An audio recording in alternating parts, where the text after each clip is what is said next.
Ketika api belum benar-benar padam, ancaman baru justru bermunculan di Los Angeles. Selain karena kerusakan properti yang jumlahnya sampai ribuan triliun, menewaskan sedikitnya 27 orang dan ratusan ribu hektar lahan terbakar.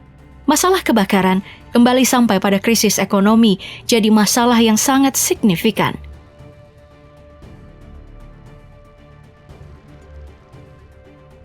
Memang, petugas pemadam kebakaran yang berjuang melawan kebakaran yang sudah menimbulkan kerusakan di Los Angeles sudah mendapat sedikit jeda.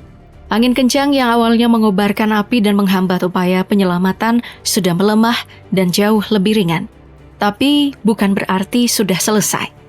Ancaman hembusan angin kencang dikombinasikan dengan kelembapan udara yang sangat kering akan tetap jadi ujian bagi para petugas pemadam kebakaran. Kenapa? Sudah ada peringatan. Kantor Layanan Cuaca Nasional di Oxnard mengeluarkan versi paling ekstrim dari peringatan cuaca soal angin kencang pada hari Minggu 19 Januari. Lokasinya, sebagian besar wilayah Los Angeles dan Ventura kemungkinan akan terkena dampak, termasuk wilayah kebakaran di Malibu dan Altadena. Soal kecepatannya, di pesisir dan lembah hembusan angin diperkirakan berkecepatan 80 sampai 115 km per jam. Sementara di daerah pegunungan dan kaki bukit, hembusan angin bisa mencapai kecepatan 100 sampai 130 km per jam dengan hembusan angin kencang 160 km per jam yang terisolasi juga diperkirakan terjadi. Ini baru perakiraan dan bisa jadi akan lebih kencang. Hembusan angin bisa jadi sangat kuat hingga merobohkan truk-truk besar serta memicu pemadaman listrik yang berlangsung berhari-hari. Memang, ada kemungkinan hujan akan turun dalam waktu sekitar seminggu terakhir di bulan Januari. Tapi, hujan ini disebut tidak akan cukup mengakhiri musim kebakaran yang melanda Los Angeles.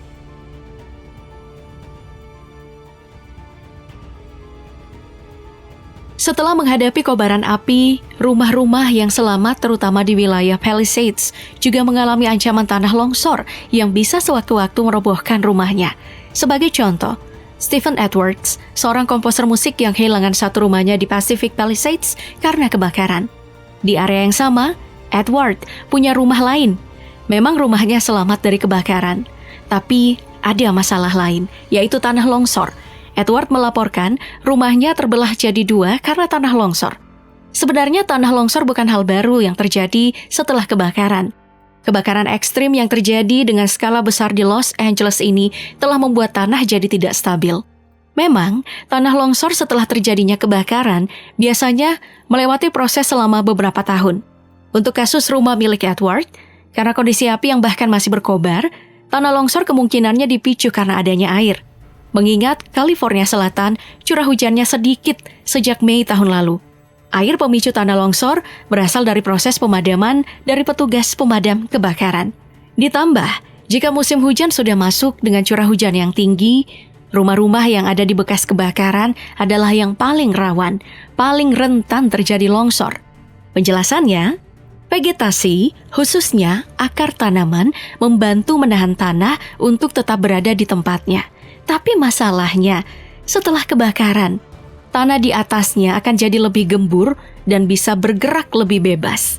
Permasalahan abu yang menumpuk juga membuat air susah masuk ke dalam tanah, sehingga volume air di atasnya juga akan menjadi lebih tinggi. Nah, seiring berjalannya waktu, air akan membentuk jalurnya sendiri dan membentuk aliran untuk menjadi jalan bagi sisa-sisa kebakaran sampai puing-puing bangunan meluncur ke bawah.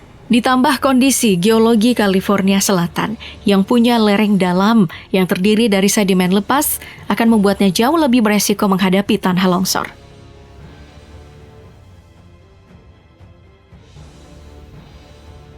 Tapi, kekhawatiran yang berkembang atas dampak kebakaran adalah dampak kesehatan.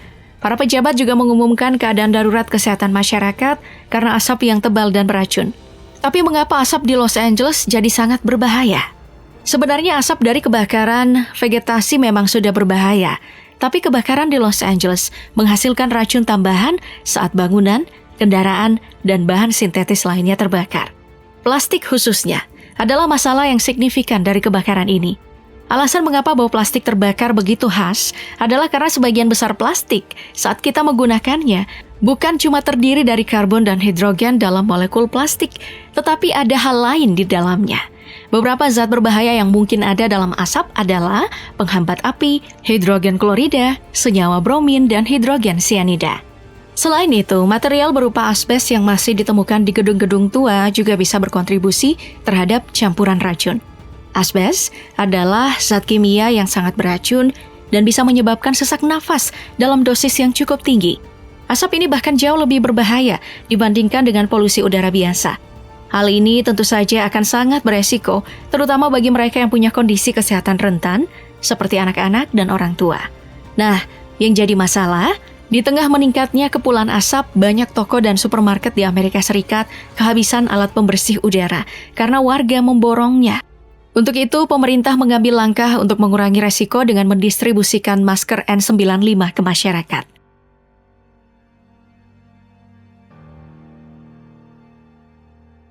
Setelah angin kencang, tanah longsor, dan asap beracun, masalah krisis keuangan akan jadi masalah paling besar di LA. Kerugian ekonomi diperkirakan mencapai ribuan triliun karena kerusakan besar-besaran pada infrastruktur dan properti. Nah, yang jadi masalah, sebelum kebakaran terjadi, kelompok asuransi mulai membatalkan polis asuransi rumah di area yang rawan kebakaran. Hal ini sudah dilakukan sejak serangkaian kebakaran di tahun 2017 dan 2018 yang menghanguskan sebagian besar wilayah California Utara. Pada Juli 2024 saja, ada sekitar 1.600 polis asuransi bagi pemilik rumah di Pacific Palisades yang dibatalkan. Itu artinya, ada sekitar 69,4% polis asuransi di wilayah ini yang tidak diperbaharui. Sekarang pertanyaannya, siapa yang akan membayar ganti rugi? Ini sangat rumit. California memang menciptakan California Wildfire Fund senilai 21 miliar US dollar bagi para korban kebakaran. Tapi, dana ini tidak akan membantu orang-orang yang kehilangan rumah mereka, terutama di Pacific Palisades. Akibatnya apa? Dalam jangka panjang, kebakaran ini akan menambah daftar panjang krisis tunawisma yang memang sudah parah di California. Orang-orang yang memiliki asuransi yang terlalu sedikit atau tidak sama sekali untuk rumah mereka atau yang menyewa, terkadang berakhir di jalanan ketika rumah mereka terbakar dan mereka tidak dapat menemukan tempat lain untuk tinggal. Dan ketika suatu komunitas kehilangan ribuan rumah sekaligus, ketika mereka sudah kekurangan perumahan, harga-harga pun naik secara menyeluruh yang menyebabkan semakin banyak orang kehilangan tempat tinggal. Itu kita belum bicara soal pekerja rumah tangga di Los Angeles. Mereka-mereka ini harus berjuang memenuhi kebutuhannya setelah rumah tempat mereka bekerja terbakar.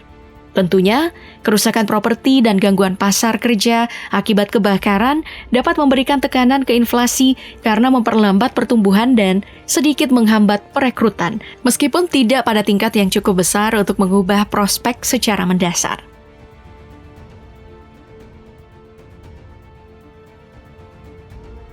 Yang tentunya krisis keuangan ini akan berdampak pada tata kota ke depannya.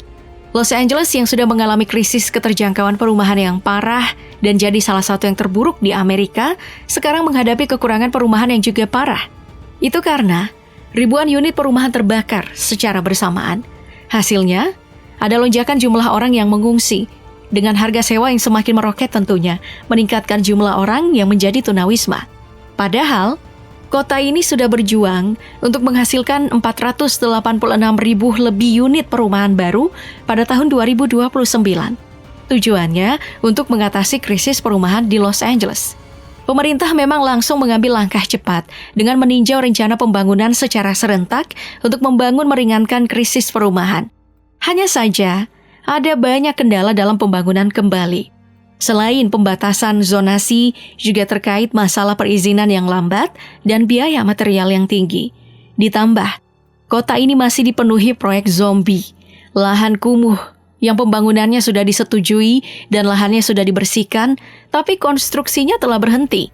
Apalagi janji Presiden terpilih, Donald Trump, memberlakukan tarif pada Kanada bisa membuat pembangunan jadi lebih sulit. Kenapa? Karena sebagian besar bahan baku masih bersumber dari Kanada.